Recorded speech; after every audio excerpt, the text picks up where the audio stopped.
हर महादेव। दोस्तों, आज सुनते हैं प्रदोष व्रत की कथा। सभी प्रदोषों की एक ही कहानी मैं सुनाने जा रही हूँ। हाथ में कुछ ना कुछ जरूर लेकर, चावल या कुछ भी लेकर जरूर सुने। खाली हाथ नहीं सुनना है इस कहानी को। करते हैं प्रदोष व्रत की कहानी। दोस्तों, इस व्रत के महात्म को गंगा के तट पर किसी समय वेदों के ज्ञाता और भगवान के भक्त सूत जी ने सौनकादिक ऋषियों को सुनाया था। सूत जी ने कहा कि कलयुग में जब मनुष्य धर्म के आचरण से हटकर अधर्म की राह पर जा रहा होगा, हर तरफ अन्याय और अनाचार का बोलबाला होगा, मानव अपने कर्तव्य से विमुख होकर नीच कर्म में संलग्न होगा, उस समय प्रदोष व्रत एक ऐसा व्रत होगा जो मानव को शिव की कृपा का पात्र बनाएगा और नीच गति से मुक्त होकर मनुष्य उत्तम लोक को प्राप्त होगा। सूत जी ने सौनकादिक ऋषियों से कहा कि प्रदोष व्रत के पुण्य से कलयुग में मनुष्य के सभी प्रकार के कष्ट और पाप नष्ट हो जाएंगे। यह व्रत अति कल्याणकारी है। इस व्रत के प्रभाव से मनुष्य को अभीष्ट की प्राप्ति होगी। इस व्रत से अलग अलग दिन के प्रदोष व्रत के क्या क्या लाभ मिलता है, यह भी सूत जी ने बताया। सूत जी ने सौनकादिक ऋषियों को बताया कि इस व्रत के महात्म को सर्वप्रथम भगवान शंकर ने माता सती को सुनाया था। मुझे वही कथा महात्म में महर्षि वेदव्यास ने सुनाया है और उत्तम व्रत महात्म मैंने आपको सुनाया है। प्रदोष व्रत विधान सूत जी ने कहा कि प्रत्येक पक्ष की त्रयोदशी को व्रत को प्रदोष व्रत कहते हैं। सूर्यास्त के पश्चात रात्रि के आने से पहले सायकाल का समय प्रदोष काल कहलाता है। मान्यता है कि प्रदोष के समय महादेव कैलाश पर्वत के रजत भवन में इस प्रकार का नृत्य करते हैं और देवता उनके गुणों का स्तवन करते हैं। इस व्रत से महादेव भोले शंकर की पूजा की जाती है। प्रातःकाल स्नान करके भगवान शिव को बेलपत्र, गंगाजल, अक्षत्र, धूप, दीप सहित पूजा की जाती है और संध्या काल में पूर्ण स्नान करके उसी प्रकार से शिवजी जी की दोबारा से पूजा की जाती है। प्रदोष काल में घी के दीपक लगाए जाते हैं, कम से कम 1 या 32 या फिर 100 या फिर 1000। इस प्रकार प्रदोष व्रत करने से व्रती को पुण्य मिलता है। वो शिव शंकर भगवान की जय करते हैं। कथा।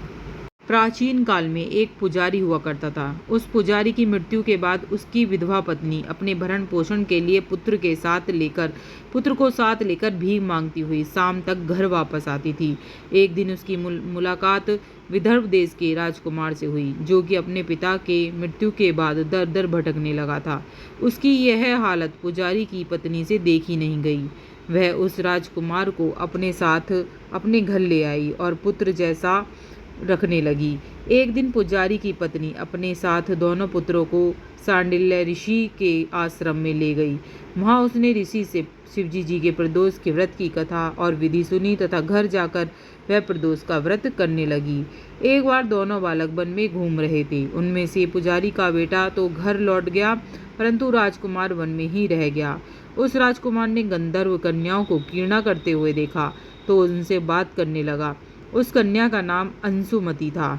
उस दिन वह राजकुमार घर देरी से लौटा। राजकुमार दूसरे दिन फिर से उसी स्थान पर पहुंचा जहां अंशुमति अपने माता पिता के पास बात कर रही थी। तभी अंशुमति के माता पिता ने उस राजकुमार को पहचान लिया और उससे कहा कि आप तो विदर्भ नगर के राजकुमार हो ना, आपका नाम धर्मगुप्त है।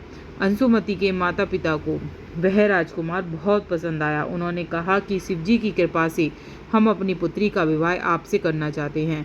क्या आप इस विवाह के लिए तैयार हैं? राजकुमार ने अपनी स्वीकृति दे दी तो उन दोनों का विवाह संपन्न हुआ। बाद में राजकुमार ने गंधर्व की विशाल सेना के साथ विदर्भ पर हमला किया और घमासान युद्ध कर विजय प्राप्त की। पत्नी के साथ राज्य करने लगा। वहां उस महल में वह पुजारी की पत्नी और पुत्र को आदर के साथ ले आया तथा साथ रहने लगा। पुजारी की पत्नी तथा पुत्र के सभी दुख दरिद्रता दूर हो गई और वे सुख से अपना जीवन व्यतीत करने लगे।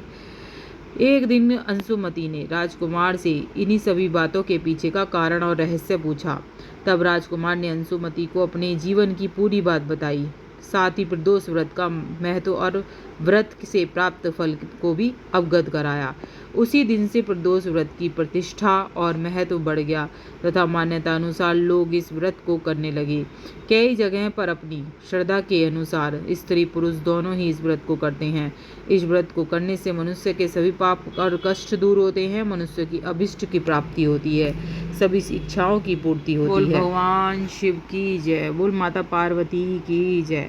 दोस्तों, प्रदक्षिणा मंदिर में जाएं तो जरूर लगानी चाहिए। मंदिर के पीछे जल नालिका प्रवाह को सोमसूत्र कहा जाता है और वहां से चलकर मंदिर के सामने यानी कि नंदीश्वर के पीछे तक जाया जाता है और पुनः वहां से सोमसूत्र पर लौट कर आते हैं। भगवान शिव की प्रदक्षिणा क्रम से बहुत अधिक प्रसन्नता होती है।